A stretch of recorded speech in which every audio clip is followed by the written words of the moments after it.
Hello friends, welcome to Tanay's kitchen. বন্ধুরা, আমি আজকে নিয়ে এলাম চিকেন কোরমার রেসিপি। বন্ধুরা, এই চিকেন কোরমাটি আপনারা কিভাবে তৈরি করবেন সেটি আমি বিস্তারিতভাবে এই ভিডিওতে আপনাদের দেখিয়ে দেব। এই ভিডিওটি স্কিপ না করে সম্পূর্ণ দেখবেন।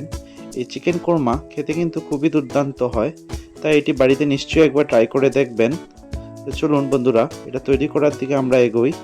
এই রেসিপিটি তৈরি করার জন্য আমি একটি বলে 500 গ্রামের মতো চিকেন নিয়ে নিলাম। এটি আমি ম্যারিনেট করে 1 ঘন্টা রেখে দেব।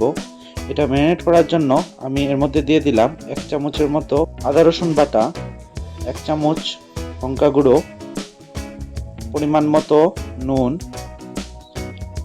হাফ চামচের মতো গোলমরিচ গুঁড়ো, আর দিয়ে দেব 2 চামচ টক দই। এটি হাত দিয়ে ভালোভাবে মাংসের সঙ্গে মিশিয়ে নিতে হবে, যাতে সম্পূর্ণ মশলাটা মাংসের সঙ্গে ভালোভাবে মিশে যায়। তারপর এটি 1 ঘন্টার জন্য আমি রেখে দেব। এখন আমি চিকেন কোরমায় দেওয়ার জন্য একটি ভাজা মশলা রেডি করে নেব। এর জন্য আমি একটি প্যান বসিয়ে তাতে দিয়ে দিলাম 2 চামচের মতো আস্ত জিরে, 7-8টি গোলমরিচ, 2টো দারচিনি, 6-7টি লবঙ্গ আর 5টি ছোট এলাচ। এই মশলাটা বানানোর জন্য আমি এগুলি কিছুক্ষণ ভেজে নিয়ে গ্রাইন্ড করে নেব। আমি মশলাটা রেডি করে নিয়েছি। এখন আমি আবার প্যান বসিয়ে তাতে দিয়ে দিলাম তেল। তেলটা হালকা গরম হওয়ার পর আমি এর মধ্যে দিয়ে দিলাম দারচিনি, এলাচি। এটা কিছুক্ষণ আমি ভেজে নেব। তারপর 2টো পেঁয়াজ আমি কুচি করে রেখেছিলাম, সেটা এর মধ্যে দিয়ে দিলাম।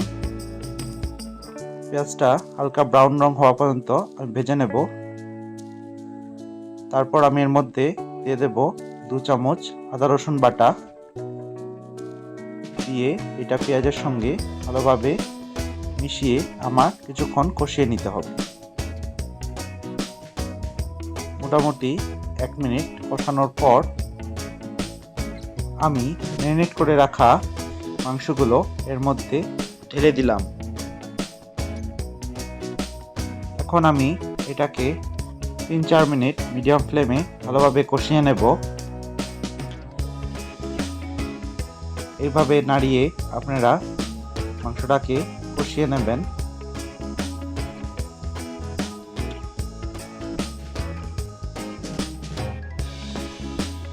এইভাবে 3-4 মিনিট কষানোর পর দেখবেন কি সুন্দরভাবে মাংস থেকে তেলটা আলাদা হয়ে বেরিয়ে এসেছে। এই পর্যায়ে আমি 1 কাপ পরিমাণ দুধ এর মধ্যে মিশিয়ে দেব। দুধ দেওয়ার পর মশলার সঙ্গে ভালোভাবে আমি মিশিয়ে নেব। বন্ধুরা, এই চিকেন কোরমা কিন্তু খুবই দুর্দান্ত টেস্ট হয়। আপনারা নিশ্চয়ই একবার ট্রাই করে দেখবেন। এর সাথে যদি আপনারা ফ্রাইড রাইস তৈরি করে নেন, তাহলে তো এর টেস্টের আর তুলনা হবে না। খুবই অসাধারণ খেতে হয়। এখন আমি এর মধ্যে পরিমাণ মতো নুন দিয়ে দিলাম।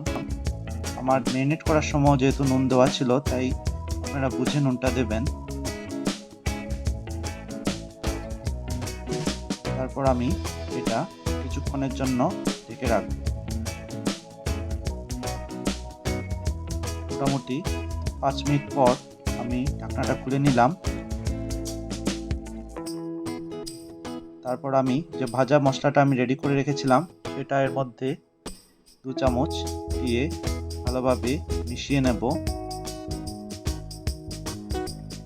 এই মশলাটা দেওয়ার ফলে খুব সুন্দর সেন্ট বেরোবে। আর এই কোরমা তৈরি করতে এই মশলাটা কিন্তু আপনারা স্কিপ করবেন না, এটা নিশ্চয়ই দেবেন। আর এদিকে আমি 8-10টি কাজু বাদাম পেস্ট করে রেখেছিলাম, সেই পেস্টটা আমি এর মধ্যে ঢেলে দেব।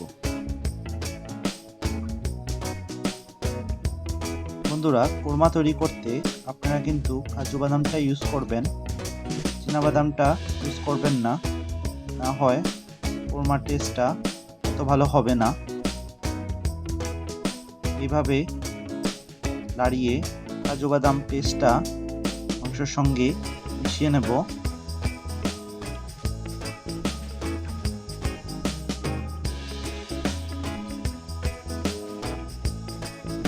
বন্ধুরা, চিকেন কোরমা আপনারা ফ্রাইড রাইস বা পরোটার সঙ্গে নিশ্চয়ই ট্রাই করে দেখবেন।